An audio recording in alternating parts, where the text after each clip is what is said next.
Being English classes, your master key towards perfection. Hello friends, being English classes में आपका फिर से एक बार बहुत बहुत स्वागत है। आज के इस लेसन में हम लोग एक बहुत ही इम्पोर्टेंट पर्सनालिटी के बारे में बात करने वाले हैं जिसका नाम है कर्ण। और ये एक महाभारत नाम के बड़े काव्य से लिया गया है। तो आप सब लोग को पहले से ही महाभारत के बारे में पता होगा। ये एक हिंदू माइथोलॉजी पर बेस्ड एक कहानी का संग्रह है और ज्यादा करके महाभारत को एक बहुत ही फेमस लड़ाई की वजह से जाना जाता है। ये जो लड़ाई इंडिया के कुरुक्षेत्र नाम के एक इलाके में हुई थी और ये जो लड़ाई थी ये दो ऐसे राजवंश के बीच में हुई थी जिनका नाम था कौरव और पांडव। ये दोनों जो ग्रुप थे ये दरअसल आपस में ही एक दूसरे के रिश्तेदार थे और इस तरह से लड़ाई हुई और जितना भी कुछ इन दोनों के बीच हुआ इसे महाभारत के रूप में एक किताब की शक्ल दी गई। तो उनमें से एक एक छोटा सा जो एक्सट्रैक्ट है, एक छोटा सा जो अंश है, इसके बारे में आज हम लोग पढ़ने वाले हैं। तो जैसे कि मैंने आप लोग को बताया कि कर्ण ये जो था ये दरअसल बहुत ही बहादुर योद्धा था और इसके बारे में आप लोगों ने सुना भी होगा सबसे पहली बात, क्योंकि मुझे ये लेसन आप लोग को सिखाना था और मैं हमेशा जो भी लेसन आप लोग को सिखाता हूँ सबसे पहले मैं रिसर्च करता हूँ खुद से। तो महाभारत के बारे में मैंने बहुत सारे जानकारी हासिल की। तो यहाँ हमें पता चला कि महाभारत में जो पांडव की तरफ जो लोग थे वो 5 थे। 5 पांडव हम लोग कहते हैं उसको, जो मेन कैरेक्टर्स थे इस महाभारत के अंदर। सबसे पहले तो युधिष्ठिर जो सबसे बड़ा भाई था, उसके बाद नकुल, सहदेव, अर्जुन और भीम, ये 5 लोग थे। और वहीं दूसरी तरफ देखा जाए तो दुर्योधन एक सबसे बड़ा इंपॉर्टेंट कैरेक्टर था कौरव में और दुर्योधन को सपोर्ट करने वाले थे कर्ण। अगर देखा जाए तो जो कर्ण है वो दरअसल पांडव का ही भाई है, लेकिन वो लड़ रहा था उनके अगेंस्ट। इसके पीछे बहुत बड़ी कहानी है। तो जैसे जैसे हम आगे बढ़ते जाएंगे मैं आप लोग को बताते जाऊंगा। ये महाभारत जो किताब है इसे बहुत सारे अलग अलग लैंग्वेज में ट्रांसलेट की गई है। उनमें से एक सी राजगोपालचारी जो थे उन्होंने एक्चुअली इसे ट्रांसलेट करने की कोशिश की। जैसे कि मैंने आप लोग को बताया कि महाभारत ये जो था ये एक्चुअली तमिल में भी इसको ट्रांसलेट किया गया था, लेकिन महाभारत की जो लैंग्वेज है वो संस्कृत लैंग्वेज है, काफी डिफिकल्ट होती है आम इंसान को समझने के लिए। इसलिए सी राजगोपालचारी जो थे उन्होंने उसे अपनी सरल भाषा में उसका ट्रांसलेशन किया ताकि आम लोगों को भी ये भाषा समझ में आए। तो आइए चलिए कर्ण के बारे में और सीखते हैं। इंडिया में 2 महाकाव्यों को ज्यादा माना जाता है। सबसे पहली बात तो महाभारत और दूसरा जो है वो रामायण। लेसन स्टार्ट करने से पहले मैं आप लोग को लेखक के बारे में कुछ जानकारी देना चाहता हूँ। इस लेखक का नाम था सी राजगोपालचारी, यानी कि चक्रवर्ती राजगोपालचारी। ये दरअसल इनका जो जन्म हुआ था वो 1878 में हुआ था और इनका जो निधन हुआ था 1972 में हुआ था। पेशे से ये एक वकील थे, लेखक थे और राजनेता भी थे, यानी पॉलिटिक्स में भी उन्होंने बहुत बड़ा अपना योगदान दिया है। इन्होंने 1951 में महाभारत की सरल अंग्रेजी में कहानी लिखी और 1957 में रामायण की। यानी ये हमें ये पता चलता है कि ये काफी आध्यात्मिक इंसान थे, रिलीजन को ज्यादा मानते थे। पहले इन महाकाव्यों की भाषा काफी कठिन हुआ करती थी, इसलिए इस लेखक ने इस कहानी को, इस महाभारत को आसान भाषा में लिखा ताकि बच्चे भी इन्हें आसानी से पढ़ सके। तो हुआ ऐसा कि ये जो कहानी थी ये ओरिजिनली तमिल में लिखी गई थी, बाद में इसे अंग्रेजी में ट्रांसलेट किया गया सी राजगोपालचारी के तरफ से। तो कर्ण के बारे में आज हम लोग जानकारी हासिल करने वाले हैं। एक बहुत बड़ी मिथ्या है, यानी बहुत बड़ी गलतफहमी हुई है कि कौरव जो थे वो बहुत बुरे थे और उन्होंने छल कपट से पांडव का पूरा जो राज था वो छीन लिया, राजमहल और सब कुछ जो था वो एक छोटे से गेम के बिना पर। लेकिन यहाँ पर एक चीज मैं आपको और बताता हूँ कि जो कर्ण था एक्चुअली वो किसी को पता नहीं था कि वो भी एक राजयुवक है, एक रॉयल फैमिली से उसका ताल्लुक है, क्योंकि उसके माँ बाप के बारे में किसको पता नहीं था। इसलिए लोगों ने उसे एक इलीगल, यानी कि एक नाजायज औलाद की तरह उसे ट्रीट किया और उस तरह से उसे ट्रीटमेंट मिली और वो जो पॉइजन जो उसके दिल में था वो लेकर वो बड़ा होते गया और इस तरह से वो थोड़ा सा, एक तरह से मैं बोल सकता हूँ कि लोगों पर उसका काफी नेगेटिव इम्पैक्ट रहा। तो एक गलतफहमी तैयार हो चुकी थी लोगों के दिल में कि जो कर्ण है वो गलत इंसान है। हालांकि कर्ण काफी अच्छा इंसान था और उसकी बहुत सारी खासियत थी, तो वो आज हम लोग यहाँ पर समझने वाले हैं। अब जो द्रौपदी थी, द्रौपदी एक्चुअली जो थी, एक बार ऐसा होता है कि जो दुर्योधन थे वो पानी में फिसल जाते हैं और घिर जाते हैं। पानी में फिसलने की वजह से जो द्रौपदी थी वो दुर्योधन का मजाक उड़ाती है और यहाँ से शुरू होती है महाभारत एक्चुअली। तो कर्ण जो है ना इस लेसन में, ये जो कैरेक्टर है इसके अलग अलग नाम है। तो उसके उसे और बहुत सारे नामों से जाना जाता है, जैसे कि वासुसेन, अंगराज और राधे। ये जो लैंग्वेज होती है ना, ये संस्कृत लैंग्वेज होती है। खासकर उनकी एक खासियत थी, जैसे कि मैंने आप लोगों को बताया, कि वो काफी उदार इंसान थे। उदार यानी काफी दानवीर इंसान थे, लोगों की मदद किया करते थे। कोई भी इंसान अगर उसके पास आता मदद लेने के लिए तो वो खुशी खुशी दे देते थे, और महाभारत में इनका सबसे बड़ा रोल रहा। अब जो कर्ण है वो दरअसल सूर्यदेव और कुंती के पुत्र है। आपको ये बात थोड़ी सी अजीब लगेगी, लेकिन जो कुंती है वो विदुर नाम के एक राजा की पत्नी थी, और विदुर और कुंती से 5 पांडव पैदा हुए। लेकिन कुंती का जो रिलेशन था वो सूर्यदेव से भी था, और सूर्यदेव से कुंती को एक औलाद पैदा होती है जिसका नाम था कर्ण। कुंती को भगवान सूर्य ने एक वरदान दिया था जिससे वो दिव्य गुणों वाला पुत्र पा सकी, जैसे कि कर्ण। जो क्वालिटी सूर्यदेव में थे वही क्वालिटी कर्ण में भी आ गई। तो जब कर्ण पैदा हुए थे तब उनके कानों में कुंडल और शरीर पर कवच था। कुंडल का मतलब होता है कान में जो बाली होती है उसको कुंडल बोलते हैं, और कवच, कवच का मतलब एक टाइप का शील्ड था वो। तो वो लेकर ही पैदा हुए थे कर्ण, जो कि एक्चुअली उसे प्रोटेक्ट करता था उस चीजों से। और इस वजह से कोई भी इंसान नहीं था जो उसे जंग में हरा सके, उसके कुंडल और शरीर के कवच की वजह से। कुंती ने जब ये देखा तो वो हैरान और चिंतित हो गई, क्योंकि वो अविवाहित थी और उस समय बिना शादी के बच्चा होना समाज में स्वीकार नहीं था। इमेजिन करो, कुंती जो थी वो बिना शादी से ये बच्चा पैदा कर रही थी, कर्ण। इसलिए कुंती ने क्या किया कि बदनामी से बचने के लिए कर्ण को, जब वो छोटे थे, जब वो पैदा हुए, तो उसने फूलों की टोकरी में डाल के गंगा नदी में छोड़ दिया। और फिर वो जो छोटा बच्चा कर्ण जो था वो बहते बहते बहते एक अधिरथ नाम के एक इंसान को मिल जाता है। अभी जो अधिरथ है ये एक घोड़ा गाड़ी चलाने वाला इंसान है राजा के महल में, और उसकी पत्नी का नाम था राधा। अधिरथ और राधा की कोई बच्चे नहीं थे, कोई संतान नहीं थी, इसलिए अधिरथ काफी खुश हुए कि भगवान ने उनको एक बच्चा दिया है, और उन्होंने कर्ण को अपना लिया और उसका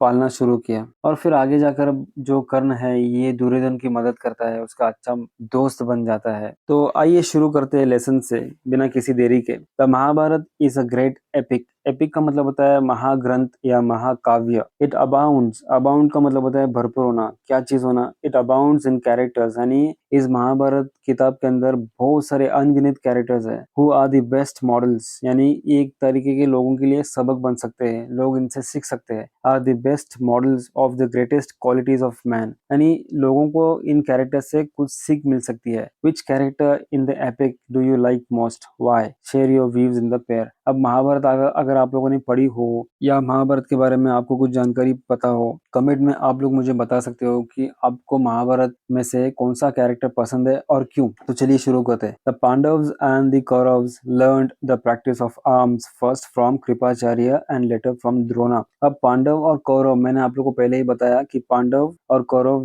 दो अलग अलग रॉयल फैमिलीज थे, लेकिन दोनों एक दूसरे के रिश्तेदार थे, यानी कजिन्स थे। क्योंकि दोनों रॉयल फैमिली से थे और दोनों एक दूसरे के रिश्तेदार थे, तो कृपाचार्य और द्रोणा नाम के दो टीचर्स थे, इनको गुरु थे, रॉयल गुरु, जो सिर्फ रॉयल बच्चों को ही सिखाते थे। तो उनके पास से ये जो दो फैमिलीज थी, इन्होंने हर तरीके की जो शिक्षा थी, यानी शस्त्र और अस्त्र चलाने की जो सीख थी, जो शिक्षा थी, वो उनसे मिली थी। यानी तीर बाण चलाना, गदा चलाना और भाला चलाना, युद्ध की जो भी टेक्निक्स वगैरह होती थी, ये कृपाचार्य और द्रोणा से सीखे। सबसे पहले उन्होंने कृपाचार्य से सीखा, फिर बाद में द्रोणा से सीखा। A day was fixed for a test and exhibition of their proficiency in the use of arms in the presence of the royal family, and as the public had also been invited to witness the performance of their beloved princess. Princess मतलब ये जो राजयुवक थे। There was a large and enthusiastic crowd. तो यहाँ पर exhibition का मतलब होता है प्रदर्शन, और प्रोफिशिएंसी का मतलब होता है हुनर, और एंथुसियास्टिक का मतलब होता है कि जोश से भरे हुए जो लोग थे वहां पर। अब उन्होंने युद्ध कौशल सीखने के लिए एक विशेष गुरुकुल में परीक्षण लिया। गुरुकुल का मतलब होता है कि आज के ज़माने में उसे स्कूल कहा जा सकता है, लेकिन वो आज के ज़माने की स्कूल की तरह नहीं था वो। जब उनकी शिक्षा पूरी हो गई तो उनके कौशल के प्रदर्शन के लिए एक दिन तय किया गया। इस कार्यक्रम में राज परिवार के साथ-साथ आम जनता को भी आमंत्रित किया गया था, यानी कि वहाँ पर उन लोगों को भी, जो नॉर्मल पब्लिक थी, उनको भी बुलाया गया था वहाँ पर दिखाने के लिए कि उन्होंने क्या सीखा है द्रोणाचार्य और कृपाचार्य से। Arjun displayed superhuman skills with his weapons and the vast assemblage. Assemblage का मतलब होता है कि झुंड में हाजिर होने वाले लोगों को assemblage कहते हैं। Was lost in wonder. Wonder मतलब ताजुब में डाल देना, and admiration का मतलब होता है कि ताजुब, दोनों का मतलब ताजुब होता है। Duryodhan's brow was dark with envy and hate. Envy का मतलब होता है जलन। तो यहाँ पर सभी राजकुमार अपने कौशल दिखाने के लिए बहुत जोश में थे। पूरे शहर में एक बड़ा उत्सव जैसा माहौल था और भारी भीड़ इकट्ठा हुई थी। पांडव में नकुल, भीम, युधिष्ठिर, अर्जुन और सहदेव, इनके बारे में मैंने ऑलरेडी आप लोग को बताया है। ने अपने कला का प्रदर्शन किया और अर्जुन ने अपने धनुष और बाण से अद्भुत कौशल दिखाए। इसकी वीरता और प्रतिभा देखकर सभी दर्शक दंग रह गए और तालियों की गड़गड़ाहट गूंज उठी। अर्जुन काफी फेमस हुआ एक चीज के लिए, वो था तीरंदाजी के लिए। उसकी तीरंदाजी काफी फेमस थी और पॉपुलर थी। इसी किताब के अंदर मैंने आप लोग को एक पोएम सिखाया था, बुट्टू। आप लोगों ने उसे देखा होगा शायद, अगर नहीं देखा हो तो देख लेना। वहां पर अर्जुन से भी बढ़कर एक तीरंदाज था जिसका नाम था बुट्टू, और क्या कुछ हुआ उस बुट्टू के साथ में आप उस पोएम में देख सकते हो। लेकिन यहाँ क्या होता है कि जो दुर्योधन होता है ना, वो अर्जुन की इतनी वाहवाही देखकर काफी जलन में आ जाता है। At the close of the day, यानी जब दिन खत्म होने वाला था, there came suddenly from the entrance of the arena a sound loud and compelling like thunder, यानी गड़गड़ाहट, the sound made by the slapping of mighty arms in challenge। कभी कभार आप लोगों ने देखा भी होगा जब किसी को चैलेंज करते हैं, एक पहलवान जब दूसरे को चैलेंज करता है तो वो अपना जो पंजा होता है वो कभी कभार अपने मांडी पे मारेगा, यानी जांघों पे मारेगा, या तो फिर वो अपने बाजू पे मार के दिखाएगा। इसका मतलब होता है कि एक तरीका का चैलेंज है कि तुम आओ मेरे साथ लड़ो। तो इस तरह से जो एक वो जो इंसान जो आ रहा था उस ग्राउंड के अंदर, वो भी इस तरह से ही आ रहा था। जब वो आ रहा था तो एक तरह की गड़गड़ाहट जैसी समा था।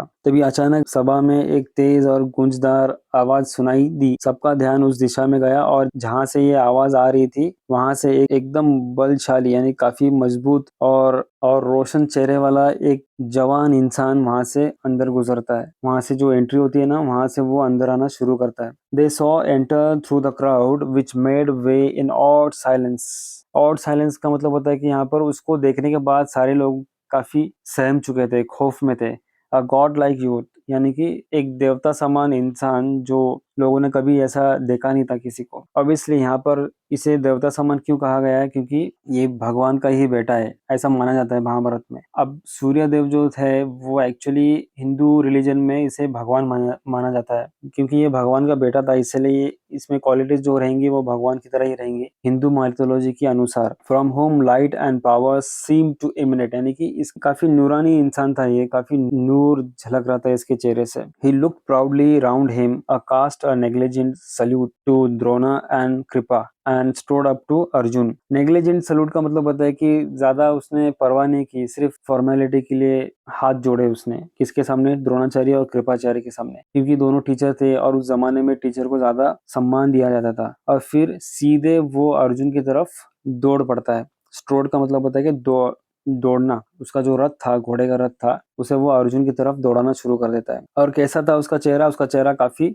फकर था उसके चेहरे पर। The brothers all unaware by the bitter irony of fate of their common blood faced one another for it was Karna. अब ये पांडवों को उस वक्त ये पता नहीं था कि कर्ण जो है एक्चुअली ये उनका बड़ा भाई है। कर्ण ने अर्जुन को चुनौती दी और कहा मैं तुमसे भी अधिक कौशल दिखाऊंगा, यानी मैं तुमसे भी ज्यादा हुनर दिखाऊंगा, क्योंकि सारे लोगों ने अपने अपने हुनर दिखा के हो चुका था उनका। अब लास्ट में जो कर्ण बाकी था वो कहता है कि मैं अर्जुन, तुमने जो दिखाया ना उससे अच्छा और बढ़कर मैं दिखाऊंगा। Karna addressed Arjun in a voice deep as rumbling. Rumbling का मतलब उसकी जो आवाज थी काफी गरजदार और गड़गड़ाहट थी उसकी आवाज में। Arjun, I shall show greater skill than you have displayed. With Drona's leave, Karna, the lover of battle, then and there duplicated all Arjuna's feats with careless ease। फिर उसने अर्जुन द्वारा दिखाए गए सभी कर्तव्यों को बड़ी आसानी से दोहरा दिया। जो कुछ भी अर्जुन ने किया था ना, सारी की सारी चीजें उसने बड़ी आसानी से करके दिखाया। Great was Duryodhan's exultation, he threw his arm round Karna. अब ये देखकर जो दुर्योधन था वो काफी खुश हुआ और उसने कर्ण को अपने गले लगा लिया। Welcome O thou with mighty arms, whom good fortune has sent to us. I and this kingdom of Kurus are at your command। तो दुर्योधन इतना खुश हुआ कि वो कर्ण को कहता है कि हे पराक्रमी योद्धा, तुम्हारे आने से मैं धन्य हो गया हूँ। ये पूरा कुरु राज्य तुम्हारे आदेश का पालन करेगा। अब यहाँ पर ना मुझे थोड़ी बहुत डिफिकल्ट हिंदी यूज करनी पड़ेगी क्योंकि इसके बगैर आप लोग को समझ में ही नहीं आएगा। सेठ कर्ण, कर्ण ने क्या कहा जवाब में? I the Karna am grateful, O king. Only two things I seek your love and single combat with Parth। तो कर्ण कहता है कि मैं काफी आभारी हूँ। कर्ण कहता है कि मुझे सिर्फ दो चीजें चाहिए। सबसे पहला तुम्हारा प्यार और दूसरा जो है वो अर्जुन के साथ में मुझे लड़ना है। पार्थ का मतलब होता है कि एक पर्टिकुलर निकनेम दिया गया है अर्जुन को, पार्थ। दुर्योधन क्लैप्स्ड कर्ण अगेंस्ट हिज बॉसम। बॉसम का मतलब था अपनी छाती की तरफ लगाना। तो दुर्योधन इतना खुश हुआ कि दुर्योधन को कोई सपोर्ट करने के लिए आया है, तो उसने कर्ण को अपने गले लगा लिया और अपने छाती के करीब ले लिया। माई पॉस्पेरिटी इज ऑल दाइन टू एंजॉय। दाइन मतलब तुम्हारे लिए, कि जो कुछ भी मेरा है ये सब तुम्हारा है। एज लव फ्लडेड दुर्योधन्स हार्ट, यानी दुर्योधन के दिल से कितना प्यार झलक रहा था, उभर रहा था कर्ण के लिए। Even so did blazing wrath fill Arjun. ये देखकर अर्जुन जो था वो काफी गुस्से में आ जाता है और जलन में आ जाता है। Who felt affronted, affronted का मतलब होता है insulted, and glaring fiercely at Karna. fiercely का मतलब खूंखार नजर से देखना कर्ण को। Who stood stately as mountain peak। कैसे देख रहा था कर्ण? कर्ण काफी पहाड़ की तरह मजबूत खड़ा था वहां पर मैदान में। Receiving the greetings of the Kauravs brothers he said. और सारे कौरव के जो लोग थे वो कर्ण को वाह वाह कर रहे थे, उसकी वाहवाही कर रहे थे और उसकी तारीफ कर रहे थे। O Karna, slain by me thou shalt presently go to the hell appointed for those who intrude uninvited and prayed unbidden। Karna laughed in scorn। यहाँ पर कहा जाता है कि जो अर्जुन था वो कर्ण को कहता है कि अगर तुम मेरे हाथ से मरोगे तो तुम जहन्नम में चले जाओगे, और ऐसे इंसान को जहन्नम में ही जाना चाहिए जो बिन बुलाए यहाँ पर आता हो। तो हु इंट्रूड, इंट्रूड का मतलब होता है कि बिन बुलाए आना, और प्रेड अनबिडन, प्रेड का मतलब होता है कि बकबक करना। तो यहाँ पर किसके बारे में अर्जुन बोल रहे थे? वो कर्ण के बारे में बोल रहे थे कि तुम मेरे हाथ से मरोगे और तुम मरोगे तो तुम जहन्नम में चले जाओगे। और इस पर जवाब देते हैं कर्ण, हंसी से टाल देते हैं। This arena is open to all. Karna कहता है कि ये जो मैदान है ये सबके लिए खुला है, यहाँ पर कोई भी आ सकता है। O Arjun, and not to you alone. ये सिर्फ तुम्हारा नहीं है, ये सब लोगों का है। Might is the sanction of sovereignty and the law is based on it. यानी जो मजबूत होगा, जो ताकतवर होगा वही शासन करेगा, और ये रूल है सब जगह। जो मजबूत होता है, जो ताकतवर होता है, वही सब पे शासन करता है। But what is the use of mad talk which is the weapon of the weak. वो कहते हैं कि बकबक करना, बड़बड़ करना, ये कमजोरों की निशानी है, क्योंकि कमजोर जो इंसान होते हैं वो कभी लड़ाई नहीं करते, अपनी ताकत आजमाते नहीं, इसलिए वो सिर्फ बोलते हैं और बोलने का ही काम करते हैं। Shoot arrows instead of words. Karna कहते हैं कि तुम ये बोलने से बेहतर है कि तुम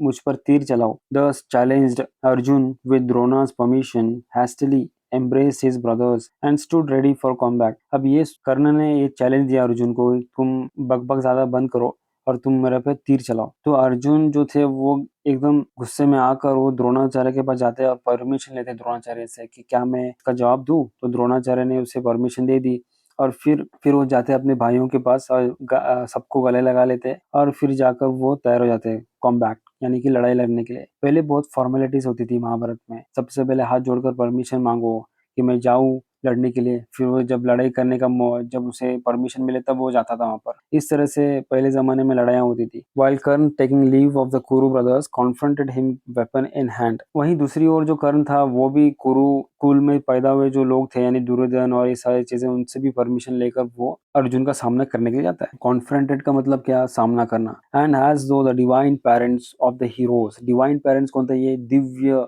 माँ बाप। अब ये दिव्य माँ बाप कौन थे? ये ऊपर जो थे ना सूर्य देव और इंद्रदेव। अब देखो यहाँ पर ना हिंदू माइथोलॉजी में, हिंदू धर्म में हर एक जो प्रकृति के जो एलिमेंट है ना उसे भगवान माना गया है। जैसे पानी को वरुण देव कहते हैं, फिर आकाश को आकाश देव, और जो आग है आग को अग्नि देव कहते हैं, और जो हवा है तो उसको हवा पे कंट्रोल करने वाले जो देव है उनको वायु देव कहते हैं। तो इस तरह से बहुत सारे अलग अलग देवी और देवताएं हैं हिंदू माइथोलॉजी में, ऐसा उनका मान्यता है। तो इन सब देवताओं में से सबसे बड़ा देव जो है वो इंद्रदेव है। And as though the divine parents of the heroes sought to encourage their offsprings and witness this fateful battle। अब जो इंद्र जो है वो दरअसल अर्जुन से उनका कुछ तो ताल्लुक है। एग्जैक्टली क्या ताल्लुक है वो मुझे नहीं मालूम, लेकिन सूर्यदेव जो है वो एक्चुअली कर्ण के पिता थे। ये जो दोनों पेरेंट्स थे जो आकाश से देख रहे थे, आसमान से नीचे देख रहे थे कि क्या चल रहा है, मेरे बच्चे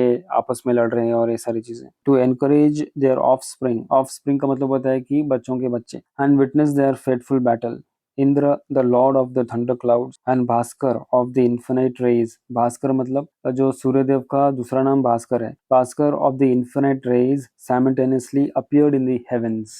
यानी जन्नत से ये दोनों देख रहे थे, इंद्रदेव और सूर्यदेव, कि हमारे बच्चे आपस में ही लड़ रहे हैं। When she saw Karna, Kunti knew him as her firstborn and fainted away. Vidur instructed the maid servant to attend upon her and she revived. She stood stupefied. Stupefied मतलब काफी चिंतित थी और स्तब्ध हो चुकी थी वो। With anguish, not knowing what to do. अब यहाँ पर जब कुंती ने कर्ण को देखा तो पहचान गई कि कर्ण वही है जिसे मैंने टोकरी में डालकर गंगा नदी में छोड़ दिया था। तो वो कर्ण को पहचान चुकी थी और जैसे ही उसे पता चला कि कर्ण यहाँ पर लड़ने के लिए आया है अपने ही भाइयों के साथ में, तो वो सदमे में चली गई और वो बेहोश हो गई। तो विदुर जो था वो कुंती का पति था, उसने जो दासियां वगैरह थी, जो नौकरानियां वगैरह थी उस वक्त, उसे उन लोगों को ऑर्डर दिया कि कुंती का ख्याल रखें। और फिर थोड़ी देर बाद कुंती होश में आ जाती है। जब वो होश में आती है तो तब वो देखती है कि काफी चिंतित थी, काफी परेशान थी कर्ण को लेकर। As they were about to join in battle, Kripa well versed in the rules of single combat. अब कृपा कौन है? ये शॉर्ट फॉर्म है कृपाचार्य का। तो जब कोई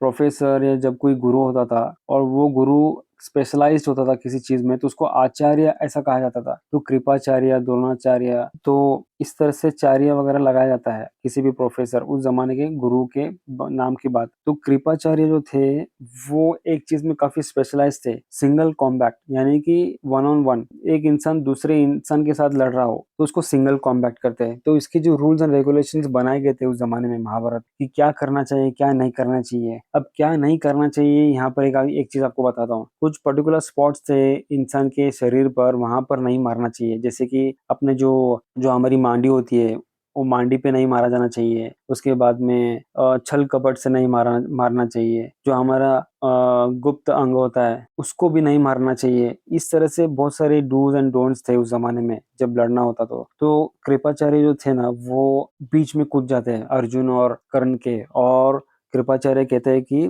रुक जाओ, मुझे कुछ कहना है। Stepped between them and addressed Karna. Karna से उसने कहा कि देखो कर्ण, ऐसा है कि एक रॉयल फैमिली का इंसान ही दूसरे रॉयल फैमिली के साथ में लड़ सकता है, क्योंकि ये रॉयल फैमिली के लोग हैं, ये आम इंसानों के साथ नहीं लड़ते। और तुम अगर रॉयल फैमिली से तुम्हारा अगर ताल्लुक होगा तो तुम साबित करो कि तुम रॉयल फैमिली से हो। अब कर्ण जो थे उनको ऐसा लगा कि ये जो अधिरथ है वही मेरे माँ बाप है, अधिरथ और राधा, यही मेरे माँ बाप होंगे। तो कर्ण का जो चेहरा था वो उतर गया और उनकी जो गर्दन थी वो शर्म के मारे नीचे झुक गई, क्योंकि उनके पास सवाल का कोई जवाब नहीं था उनके पास।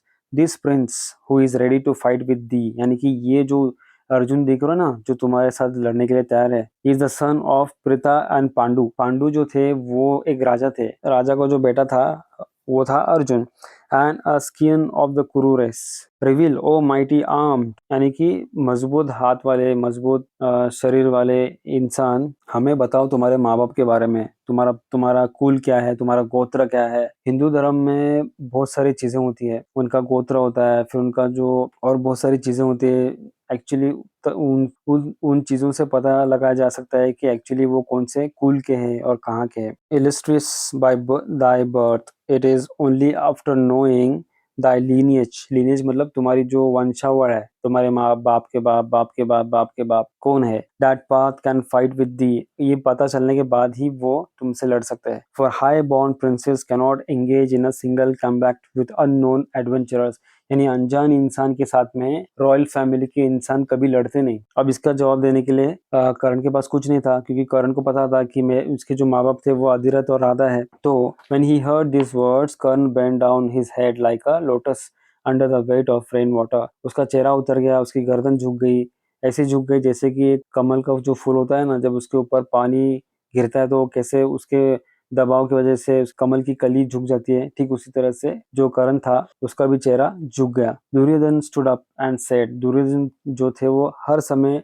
करण की मदद करते थे और सपोर्ट करते थे। वो खड़े हो गए और उसने कहा कि if the combat cannot take place merely because Karna is not a prince, यानी सिर्फ कर्ण ये राज युवक नहीं है, रॉयल फैमिली से इनका ताल्लुक नहीं है, सिर्फ इसकी वजह से अगर ये लड़ाई नहीं हो सकती तो लो मैं उसे राजा बनाता हूँ। Why that is easily remedied, तो मैं इसका आसान हल निकालता हूँ। I crown Karna as the king of Anga, he then obtained the assent of Bhishma and Dhritarashtra, performed all the necessary rites and invested Karna with the sovereignty of the kingdom of Ang, giving him the crown, jewels and other royal insignia। अब यहाँ पर क्या होता है, दुर्योधन जो थे वो कहते हैं कि अगर ये रॉयल फैमिली से नहीं है इसीलिए ये लड़ नहीं सकता, तो मैं लो इसे मैं एक राज युवक बनाता हूँ, मैं इसे राजा बनाता हूँ।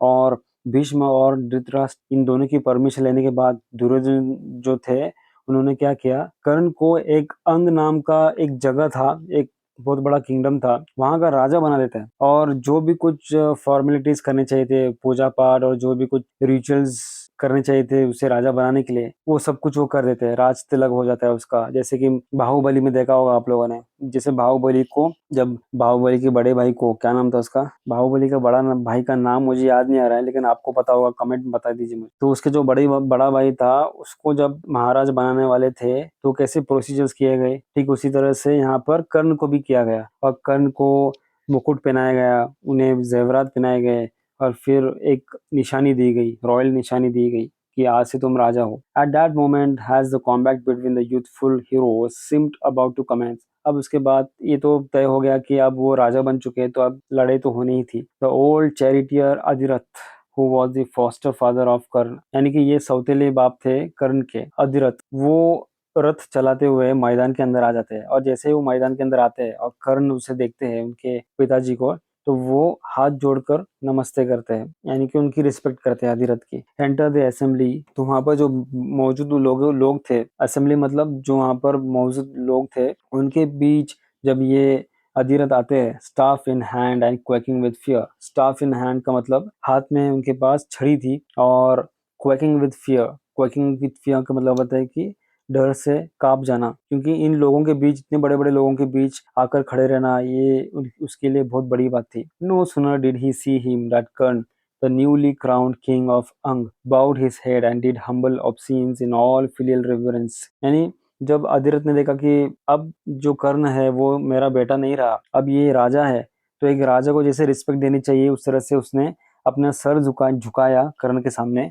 और जैसे एक राजा को रिस्पेक्ट देनी चाहिए उस तरह से उसे रिस्पेक्ट दी गई। The old man called him son, embraced him with tears of love, his head already moistened with the water of the coronation. अब यहाँ पर क्या होता है कि जो अधिरथ है वो अपने बेटे कर्ण को गले लगाते हैं और काफी खुश होते हैं वो, और खुशी के आंसू निकलते हैं उनकी आंखों से। और जब वो गले लगा रहे होते हैं उस वक्त जो कर्ण थे उनका जो सर था वो गीला हो चुका था, क्योंकि उनके ऊपर पूजा पाठ करते वक्त काफी पानी बहाया गया था राज तिलक करने के वक्त। एट दिस साइड जब ये भीम ने देखा तो भीम को बहुत हंसी आई, और भीम ने मजाक उड़ाने का सोचा। उसने कहा, Bhim road with laughter and said, Bhim जोर जोर से ठहाके मारकर हंसने लगा और कहने लगा कि oh, he is after all only the son of charioteer. Take up the driving whip, then as befits thy parentage. तो भीम कहता है, ओह, बस इसका मतलब ये है कि ये इसका बेटा है, रथ चलाने वाले का बेटा है, तो तुम्हें हाथ में छड़ी लेकर घूमना यही तुम्हें शोभता है, क्योंकि तुम्हारे माँ बाप ने भी यही करते आए अभी तक। Thou art not worthy of death at the hands of Arjun,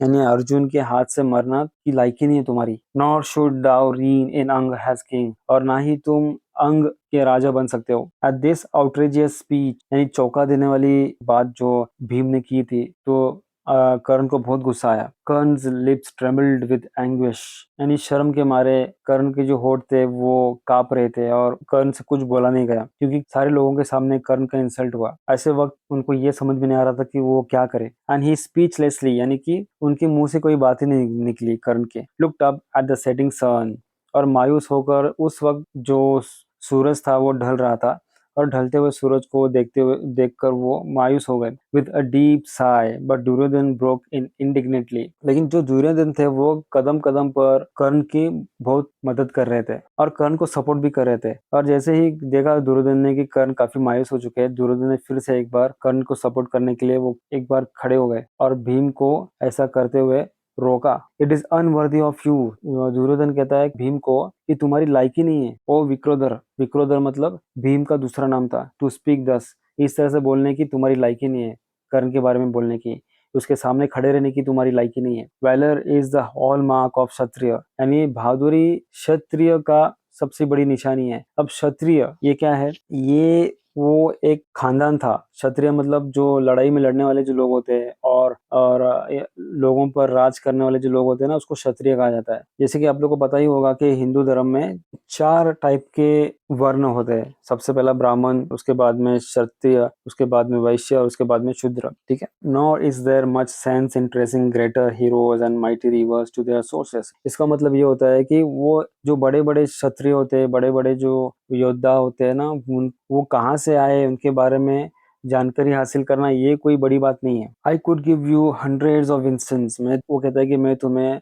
ऐसे सैकड़ों उदाहरण दे सकता हूँ of great man of humble birth and I no awkward questions might be asked of your own origin. और वो कहते हैं कि और इस तरह के बहुत सारे एग्जाम्पल दे सकता हूँ मैं कि जो बड़े बड़े जो राजा महाराजा जो आए हैं और जो गुजरे हैं, वो कहीं ना कहीं उनका जो अतीत है वो काफी छोटा है। और वो कहता है कि गड़े मुर्दे मत उकाड़ो, क्योंकि अगर तुम ऐसा करोगे तो मुझे मजबूरन तुम्हारे बारे में भी बोलना पड़ेगा। जो भीम था वो भी अपने माँ बाप का बेटा नहीं था, ये भी कहीं ना कहीं से थोड़ा बहुत ऐसे नाजायज बेटे की तरह पैदा हुआ था। लुक एट दिस वॉरियर, वो कहता है कि इस योद्धा को देखो, हिज गॉड लाइक फॉर्म, जो कि एक भगवान रूपी इंसान की तरह दिखाई दे रहा है, and bearing his armour and earrings, and इसके कवच कुंडल को देखो, उसको कवच कुंडल कहा जाता था। And his skills with weapons, surely there is some mystery about him, कोई ना कोई तो राज होगा इसके बारे में। ऐसे कैसे तुम कह सकते हो कि ये राजघराने से इसका ताल्लुक नहीं है? For how could a tiger be born of an antelope, इसके चेहरे को देखो, क्या तुम्हें ऐसा लग रहा है कि ये कहीं आम इंसान है? इसके चेहरे से दिखाई दे रहा है कि ये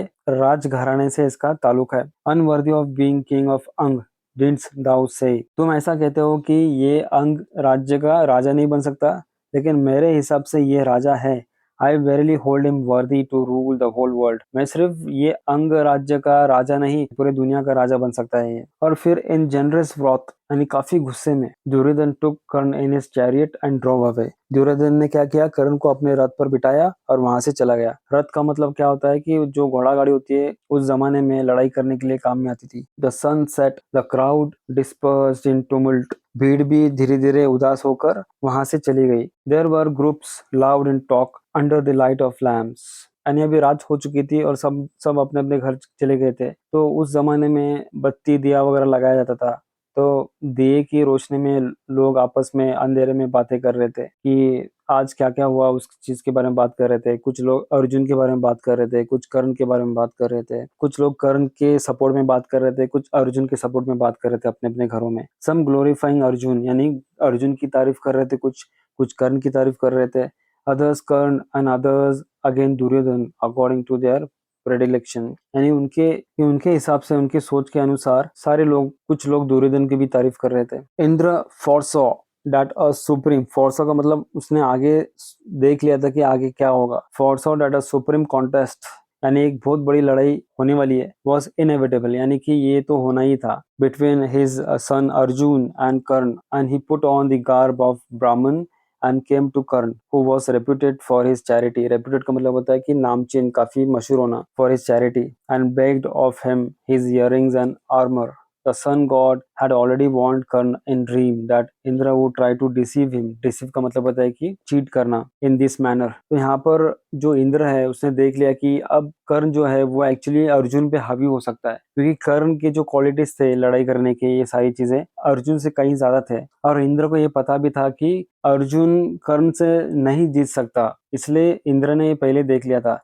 इसलिए इंद्र ने क्या किया, अपना हुलिया बदला, ब्राह्मण के रूप दिया और वो ब्राह्मण बनकर वो कर्ण के पास जाता है। और क्योंकि कर्ण काफी फेमस था, जब कोई उसके पास हाथ फैलाकर आता था कर्ण के पास, वो कभी किसी को खाली हाथ कभी उसने नहीं लौटाया। तो जब ये ब्राह्मण बनकर उसके पास जाता है, और ब्राह्मण एक्चुअली हिंदू धर्म के अंदर काफी पवित्र माना जाता है। जब कोई ब्राह्मण किसी से कोई चीज मांगता है तो वो उसे आसानी से दिया जाता है। सूर्यदेव ने पहले ही कर्ण को बता दिया था कि इंद्र ब्राह्मण बनकर तुम्हारे पास आएगा और तुमसे झूठ बोलकर, तुम्हें फंसाकर तुम्हारे कवच और कुंडल लेकर चला जाएगा। ये बात कर्ण को पहले से ही पता थी, लेकिन ये पता होने के बावजूद भी उसने उस चीज का एहतराम रखा, यानी उसने इज्जत रखी ब्राह्मण की, और उसने अपने जो कवच कुंडल थे वो निकाल कर इंद्र को दे दिए। अब कब बिना कवच कुंडल के कर्ण कुछ नहीं कर सकता था।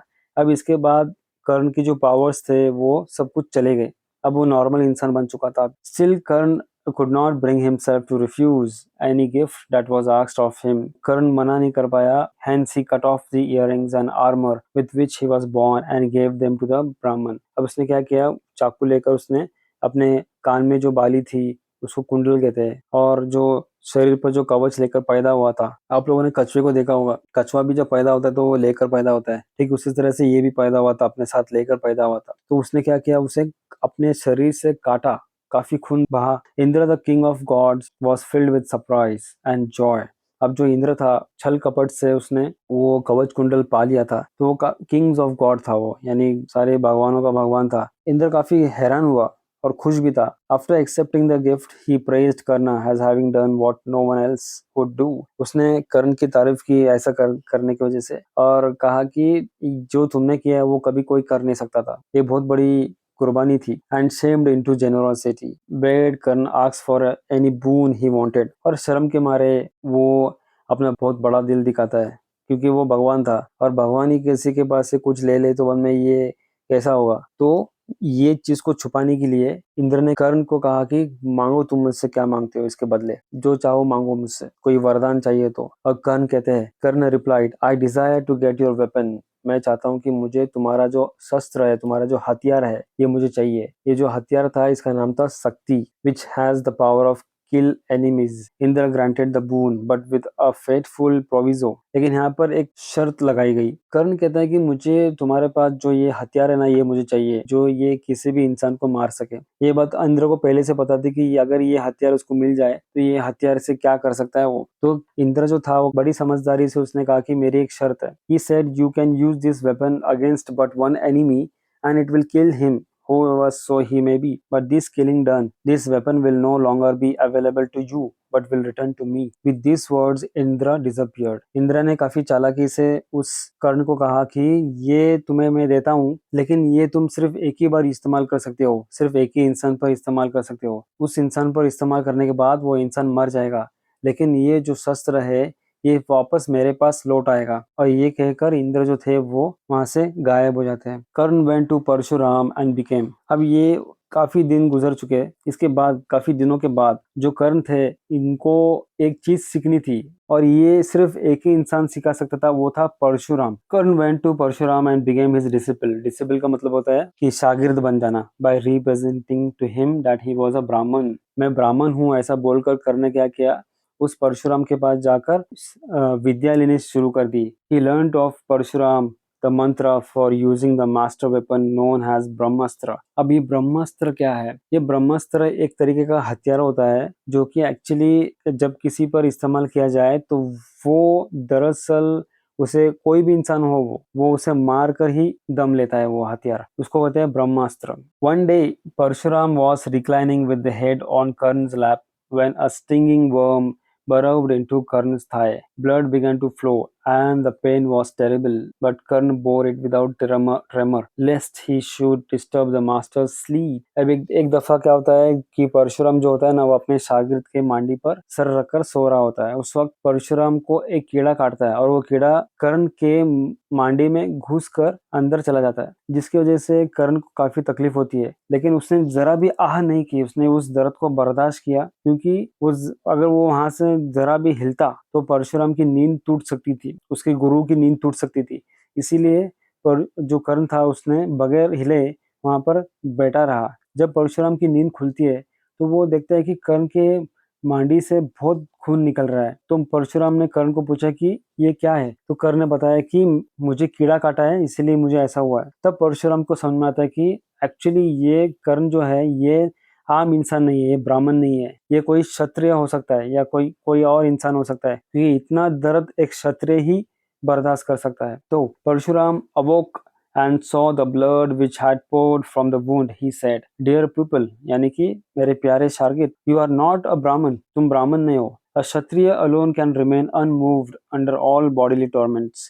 Tell me the truth." एक क्षत्रिय ही ऐसा इंसान है जो कि ये सारे दर्द को सहन कर सकता है। मुझे सच बताओ कि तुम कौन हो। कर्ण confessed का मतलब होता है कि कबूल करना, that he had told a lie in presenting himself as a Brahmin and that he was in fact the son of charioteer. तो कर्ण ने कबूल किया कि मैं एक्चुअली ब्राह्मण नहीं हूँ, मैंने तुमसे झूठ कहा और मैं एक रथ चालक का बेटा हूँ। परशुराम को काफी गुस्सा आता है इस बात पर, क्योंकि कर्ण ने झूठ बोलकर विद्या हासिल करने की कोशिश की थी। यानी Parashuram in his anger pronounced this cursed on him. Curse मतलब बदवा देना। उसने कहा कि जो भी कुछ तूने मुझसे सीखा है, जब इसका इस्तेमाल करने की बारी आएगी उस वक्त तुम मेरे मंत्र भूल जाओगे। सिंस यू डिसीव्ड योर गुरु, क्योंकि तुमने अपने गुरु को धोखा दिया है। The Brahmastra you have learned shall fail you at the fated moment.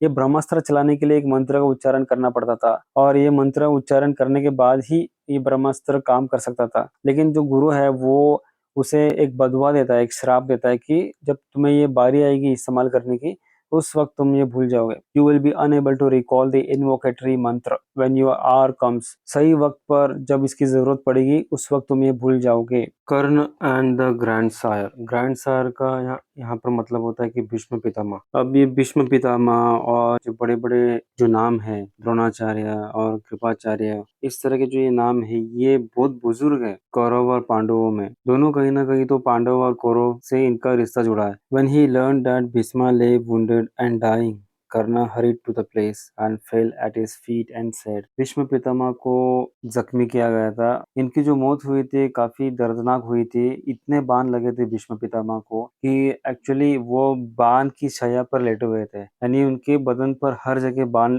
लगे हुए थे और ये इस तरह से था जैसे कि बाणों का एक बिस्तर हो। इतने सारे उनको शरीर पर जगह जगह बाण लगे थे और इनका आखिरी वक्त था जब कर्ण जाकर उनको मिलते हैं कि एल्डेस्ट ऑफ द रेस राधा's सन, यानी ये सारे भाइयों में सबसे उम्र में बड़े थे। कर्ण युधिष्ठिर से भी बड़े थे। राधा's सन कि राधा का पुत्र, यानी ये सबसे पहले अपने आप को इंट्रोड्यूस कर रहे हैं, अपना इंट्रोडक्शन दे रहे हैं भीष्म पितामह को कि मैं कौन हूँ और क्या हूँ। Through no fault of his incurred your great displeasure. इसका मतलब कि मेरी कोई गलती नहीं थी, फिर भी आप मुझसे नाराज हो। Humbly prostrate himself before you, आपके सामने आकर दंडवत प्रणाम करता हूँ, ऐसा कर्ण कहते हैं भीष्म पितामह को। यानी कि वो रिस्पेक्ट कर रहे हैं भीष्म पितामह की उनके आखिरी वक्त में। When after humble salutation Karna stood up, और उसके बाद ऐसा करने के बाद, यानी इसको हम लोग कहते हैं कि दंडवत साक्षात प्रणाम, यानी पूरी तरह से अपने बॉडी को जमीन पर सुला देना, इसको कहते हैं कि साक्षात दंडवत प्रणाम। तो ऐसा करने के बाद कर्ण खड़े हो जाते हैं अपने पैरों पर। The grand sire greatly moved tenderly placed his hand on कर्ण's हेड एंड ब्लेस्ड हिम। अब जो ये भीष्म पितामह थे ये लगभग काफी तकलीफ में थे, लेकिन इतनी तकलीफ में भी उन्होंने अपना हाथ किसी भी तरह से उठाया और कर्ण के सर पर उन्होंने रखा और उनको दुआ दी। यू आर नॉट राधा's son young man. Bhishma Pitamah कहते हैं कि कि तुम राधा के बेटे नहीं हो। He said in loving tones, प्यार भरी आवाज में भीष्म पितामह ने कर्ण से कहा, You are Kunti Devi's own firstborn. Narad who knows all the secret of the world himself revealed this to me. तो भीष्म पितामह कहते हैं कि तुम राधा के बेटे नहीं हो, तुम कुंती देवी के पुत्र हो, सबसे पहले बेटे। और नारद ने मुझे ये सब कुछ बता दिया, जो इस पूरी दुनिया का सीक्रेट नारद को पता है। उसने मुझे बता दिया कि तुम किसके बेटे हो। Son of Surya, truly I entertain no dislike for you. वो कहते हैं कि तुम सूर्य पुत्र हो और मुझे तुम्हारे खिलाफ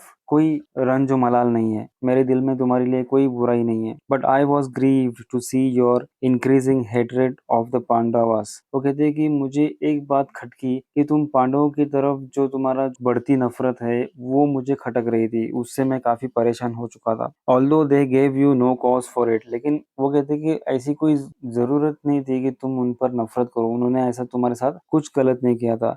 आई know and admire your valour and your open handedness. वो कहते हैं कि मुझे पता है कि तुम दानशूर इंसान हो और तुम काफी बहादुर हो। And I know also that you belong to the class of Phalgun and Krishna in prowess. वो कहते हैं कि तुम्हारे बारे में मुझे सब कुछ पता है, तुम कौन से कुल से आते हो, तुम फाल्गुन कुल से आते हो, तुम काफी बहादुर हो, ये सारी चीजें मुझे पता है। It is meet you befriend the Pandavas. Bhishma Pitamah एक रिक्वेस्ट करते हैं कर्ण को, कहते हैं कि अच्छा होगा कि तुम मेरी बात मान लो और मेरी ऐसी इच्छा है कि तुम पांडवों की तरफ से युद्ध लड़ो। Therein lies the right path for you are their brother. कहते हैं कि यही सच्चाई का मार्ग है। महाभारत में एक्चुअली देखा जाए तो ये जो दो लड़ाई थी, ये अधर्म और धर्म की लड़ाई थी, अच्छे और बुरी की लड़ाई थी। तो भीष्म पितामह कर्ण को कहते हैं कि तुम अच्छे लोगों के साथ में अच्छाई का साथ दो। With the closing of my part in this war may the chapter of your enmity also close. वो कहते हैं कि मेरे जो जिंदगी का जो ये अभी पन्ना है, ये अभी बंद होने वाला है। तुम्हारी जो ये दुश्मनी है पांडव के साथ में, ये भी बंद हो जाए।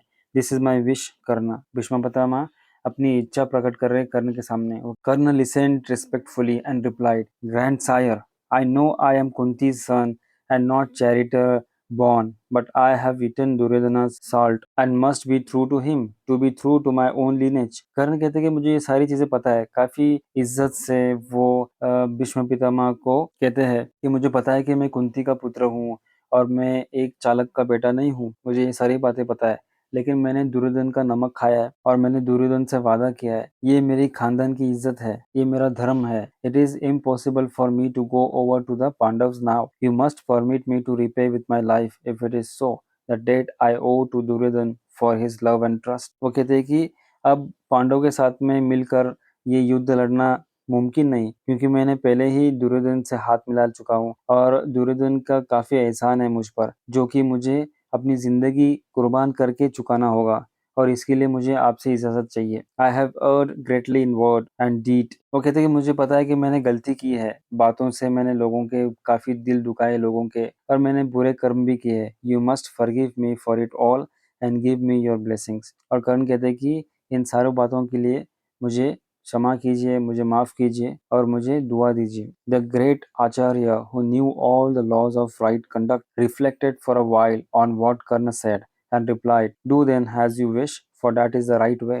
अब फिर जो भीष्म पितामह थे वो थोड़ी देर के लिए सोचते हैं और कहते हैं कि जैसा तुम चाहो, यही अगर तुम समझते हो कि तुम्हारा ये सच्चा मार्ग है और सही मार्ग है तो आगे बढ़ो, दुर्योधन की रक्षा करो, उसका साथ दो, क्योंकि ये तुम्हारा धर्म है। Bhishma gave his blessing to the Karna. You are like the good earth to the seeds, like rain clouds to living being, ever dependable, firm in your loyalty। और भीष्म पितामह ने कर्ण को आशीर्वाद दिया और कहा कि तुम बीजों के लिए उपजाऊ धरती की तरह हो और जीव जंतुओं के लिए जीवनदायी बारिश की तरह हो, हमेशा भरोसेमंद, अपनी निष्ठा में अटल रहो और दुर्योधन की रक्षा करो, ऐसा भीष्म पितामह कहते हैं। Karna having received the benediction, benediction का मतलब होता है कि दुआ, blessings of the grand sire, mounted his chariot and rode to the battlefield. Karna ने भीष्म पितामह का आशीर्वाद पाकर अपने रथ पर चढ़े और युद्ध के लिए निकल पड़े। When the valorous Karna entered the field on his war chariot, Duryodhana's joy knew no bounds. His sorrow at having lost Bhishma was in some degree alleviated। जब दुर्योधन ने कर्ण को देखा कि कर्ण उसके तरफ आ रहे हैं और मदद करने के लिए, तो दुर्योधन काफी नाराज थे क्योंकि भीष्म पितामह को वो खो चुके थे। उनको पता था कि भीष्म पितामह का आखिरी वक्त आ चुका है, लेकिन कर्ण को अपनी तरफ मदद के लिए आते हुए देखकर दुर्योधन की हिम्मत बढ़ी और वो काफी खुश हुए। द डेथ ऑफ कर्ण, यहाँ पर कर्ण जो है उसकी मौत हो जाती है। The princes of the Kaurava army installed Karna as generalissimo. Karn stood up in his gorgeous war chariot driven by Salya. The dauntless confidence of his bearing and his great renown has warrior heartened the Kaurav. अब यहाँ पर क्या हो रहा है कि कौरव सेना ने कर्ण को सेनापति बनाया और कर्ण अपने भव्य रथ पर सवार हुआ जिसे शल्य चला रहा था। शल्य जो है वो रथ का चालक था और बहुत बड़ी जंग शुरू हो गई। अब dauntless confidence of his bearing and his great renown has warrior heartened the Kaurav.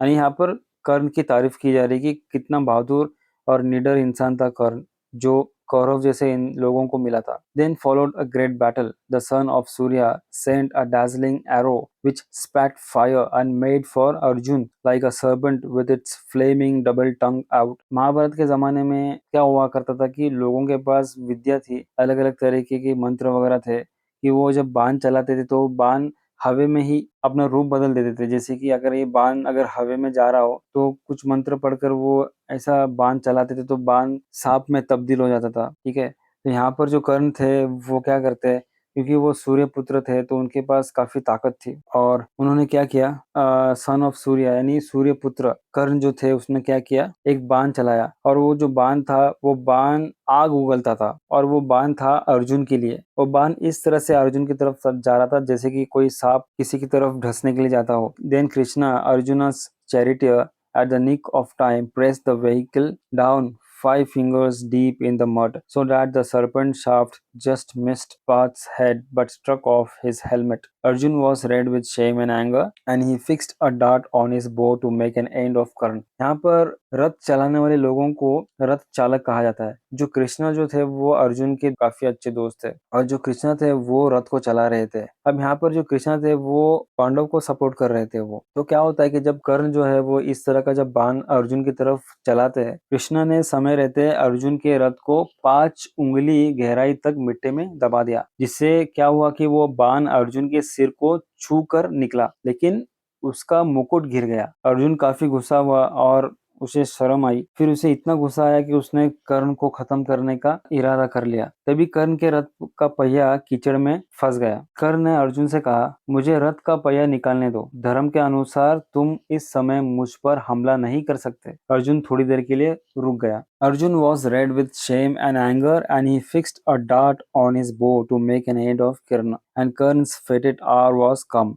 यानी कि कर्ण का अब अंतिम समय आ चुका था। And as had been foretold, the left wheel of his chariot suddenly sank into the blood mire. He jumped down on the ground to lift the wheel from the mud. कहा जाता है कि महाभारत का वो जो मंजर था उस जमाने में काफी इतनी बड़ी लड़ाई हो चुकी थी कि लोगों के जो खून थे मिट्टी में मिल जाने की वजह से मिट्टी गीली हो चुकी थी और इस गीली मिट्टी की वजह से कर्ण का जो रथ का जो वजनदार पहिया था वो मिट्टी में धंस गया। उसे निकालने के लिए कर्ण क्या करता है, नीचे उतरता है अपने रथ से और पहिए को उठाने की कोशिश करता है, लेकिन वो काफी वजनदार होता है और वो पहिया जमीन में पूरी तरह से धंस जाता है। Wait a minute, he cried. My chariot has sunk in the ground. Great warrior as you are, and knowing Dharma as you do, you would certainly not take unfair advantage of this accident. I shall presently set my car right and give you all the battle you want. तो कर्ण अर्जुन से request करते हैं कि थोड़ी देर के लिए रुको, जैसे कि तुम मुझे देख सकते हो कि मैं अपने रथ से नीचे उतर चुका हूँ और मैं निहत्था हूँ, मेरे हाथ में कोई हथियार नहीं है। तो धर्म ये कहता है, रूल ये कहता है कि तुम मुझे अब मार नहीं सकते, तो थोड़ी देर के लिए रुको और जब मैं ये रथ के पहिए को बाहर निकाल कर जब मैं वापस अपने रथ पर चढ़ूंगा तो मैं तुम्हें मौका दूंगा लड़ने के लिए मेरे साथ। Arjun hesitated. Karna was now somewhat perturbed on account of the mishap. He remembered the curse that had been pronounced on him and again appealed to Arjun's sense of honor. फिर से एक बार जो कर्ण है वो कोशिश करते हैं कि किसी भी तरह से उन्हें वो मंत्र याद आ जाए जो परशुराम ने उसे सिखाया था ब्रह्मास्त्र इस्तेमाल करने का। लेकिन एक ऐसा वक्त था जब कर्ण को इसकी जरूरत थी, लेकिन कर्ण को वो ब्रह्मास्त्र का मंत्र याद नहीं आ रहा था। कृष्णा इंटरवेंट। कृष्णा ने बीच में कहा, हाँ कर्ण, he exclaimed. It is well that you two remember that there are things like fair play. यानी कि वो कृष्णा जो है वो कर्ण को कहते हैं कि हाँ तुम्हें ये समझना चाहिए। Now that you are in difficulty, you remember them indeed. But when you and Duryodhan and Dushasan and Sakuni dragged Draupadi to the hall of assembly and insulted her. How was it you forgot them utterly? लेकिन कृष्णा ने कर्ण से कहा कि जब तुमने द्रौपदी का अपमान किया था और दुर्योधन, दुशासन और शकुनी के साथ मिलकर जब तुमने द्रौपदी को भरी सभा में खींच कर लेकर आए थे और उसे इंसल्ट कर रहे थे, उसकी इज्जत नीलाम कर रहे थे, उस वक्त तुम्हें ये बात क्यों नहीं याद आई? कृष्णा जो थे वो याद दिला रहे थे कर्ण को। तुमने पांडवों को धोखे से जुआ खेलने के लिए उकसाया था और अभिमन्यु को घेर कर मारा था, तब तुम्हें धर्म की याद क्यों नहीं आई? कृष्णा याद दिला रहे कर्ण को कि तुमने उस वक्त इस तरह से तुमने अधर्म किया था, तब तुम्हें धर्म की याद क्यों नहीं आई थी? You helped envisage धर्मपुत्र who was fond of play but was unskilled at it. धर्मपुत्र कौन? युधिष्ठिर, उसका दूसरा नाम। To gamble and you cheated him. यानी तुमने धर्मपुत्र युधिष्ठिर को उकसाया गेम खेलने के लिए। पासा, उसको पासा कहते हैं, लूडो की तरह होता है वो। तो ये एक तरह का जुआ होता है एक्चुअली, जिसमें आप बाजी लगाते हो और जब तुम्हारे जो पाजे होते हैं वो अगर ठीक से नहीं गिरेंगे तो तुम हार जाते हो। इस तरह से जो युधिष्ठिर था उसे चकमा देकर, चीट कर कर जुआ खेला गया और जुए में युधिष्ठिर ने अपनी सारी संपत्ति हार गए, खुद को दांव पर लगाया, अपने भाइयों को दांव पर लगाया, अपने महल, राजपाट, यहाँ तक कि द्रौपदी अपनी बीवी को भी उसने दांव पर लगा दिया था। Who was fond of play but was unskilled at it, to gamble and you cheated him. Where had your fair play hidden itself then? Was it a fair play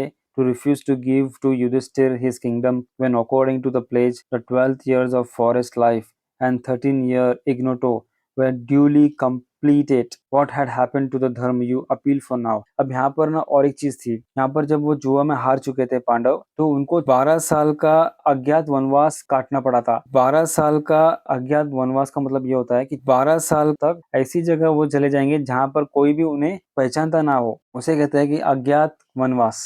Pandav जो थे वो अपना राजपाट छोड़कर कहाँ चले गए? वो वन में चले गए, यानी कि वो जंगल में चले गए जहाँ पर उन्हें कोई पहचानता नहीं था। जब वो जंगल में चले गए तो उन्होंने अपना जो हुलिया था वो बदल चुके थे ताकि लोगों को पता ना चले। और यहाँ पे एक रूल ऐसा था कि अगर लोग इन्हें पहचान जाए और लोगों को पता चले कि ये यहाँ पर मौजूद है तो उन्हें और 12 साल का वनवास और 13 साल का अज्ञात वनवास काटना पड़ता था। वह duly completed. What had happened to the dharma you appeal for now? You conspired with a wicked man who sought to poison and kill Bhima. तुमने भीमा को जहर देने वाले इंसान के साथ में मिलकर उसे भीमा को जहर देने की कोशिश की। उस वक्त तुम्हारा धर्म कहाँ चला गया था? You acquiesced in the plot to burn the Pandavas alive when sleeping in the palace of wax into which they had been lured. What had happened to Dharma all that time? यानी कि जो दुर्योधन और कर्ण थे और इनके जितने भी जो लोग थे, इन्होंने क्या किया था? पांडव का पीछा करते गए, जहाँ कहीं भी ये वनवास जाते थे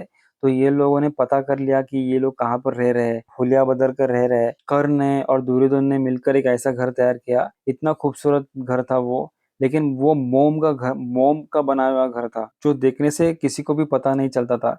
लेकिन जब पांडव थे, जब ये इस घर में दाखिल होते हैं, घुस जाते हैं, उस वक्त कर्ण और जो दुर्योधन थे उन्होंने इस घर को जला दिया, इनको मारने की कोशिश की। तो कृष्ण पूछ रहे कर्ण को, उस वक्त तुम कहाँ पर थे? तुम्हारा धर्म कहाँ पर था? तुमने तब धर्म और अधर्म के बारे में क्यों नहीं सोचा? What did धर्म tell you when violent hands were laid on Draupadi and you were looking on enjoying the sight? उस वक्त तुम्हारा धर्म कहाँ था जब द्रौपदी के आंचल पर और इज्जत पर हाथ मारा गया और तुम हंस रहे थे उस वक्त? तब तुम्हारा धर्म कहाँ चला गया था? Did you not then mock at her saying your husbands have left you unprotected, go and marry another husband? उस वक्त अब द्रौपदी की एक बात है, ऐसी है कि द्रौपदी के एक मर्द नहीं थे, 5 मर्द थे, उसके 5 पति थे द्रौपदी के, और 5 पांडव कहते हैं। उसकी एक अलग सी कहानी है कि उसके 5 हस्बैंड कैसे रहे। तो अब यहाँ पर क्या होता है कि युधिष्ठिर ने द्रौपदी अपनी पत्नी को भी हार चुका था, तो अब यहाँ पर क्या होता है कि जो कौरव थे, जो ये गेम जीत चुके थे, वो द्रौपदी पर हाथ मारने की कोशिश कर रहे थे, यानी गलत नजर से देखने की कोशिश कर रहे थे। और यहाँ पर जो कर्ण थे वो इस मंजर को एंजॉय कर रहे थे, हंस रहे थे। जो कृष्ण है वो पूछते हैं कि उस वक्त तुम कहाँ चले गए थे? तुम्हारा धर्म कहाँ था जब तुमने द्रौपदी को ताना मारा और कहा कि अब तुम्हारे वो पति कहाँ है? अच्छा होगा तुम एक काम करो, तुम दूसरे मर्द से शादी कर लो। ऐसा तुमने द्रौपदी से कहा था कि नहीं? The tongue that was not ashamed to utter those words now talk of chivalry indeed. यानी ऐसी बातें करते वक्त जब तुम्हें उस वक्त अपनी जुबान पर शर्म नहीं आई, तो अब तुम्हें शर्म आ रही है। When a mob of you surrounded, mob मतलब जो भीड़ होती है ना उसको mob बोलते हैं, of you surrounded the young Abhimanyu and shamelessly slew him, कत्ल किया, स्लीव का मतलब कत्ल करना। Was that chivalry? क्या वो धर्म था? Wicked man, do not talk now of chivalry and fair play, for you have never honored them। वो कहते हैं कि अभिमन्यु जो अर्जुन का बेटा था उसे षड्यंत्र रचकर एक चक्रव्यूह बनाया गया था, एक तरह का चक्रव्यूह बनाया गया था कि उसमें अभिमन्यु को फंसाया गया था जिसमें से वो बाहर नहीं निकल पाए। चाल चल कर तुमने अभिमन्यु यानी अर्जुन के बेटे को कत्ल किया, उस वक्त तुम्हारा धर्म कहाँ चला गया था? When Krishna was denouncing him in this manner in order to urge Arjuna to prompt action, जब कृष्णा जो थे ना वो कर्ण को इस तरह से शर्मिंदा करते जा रहे थे तो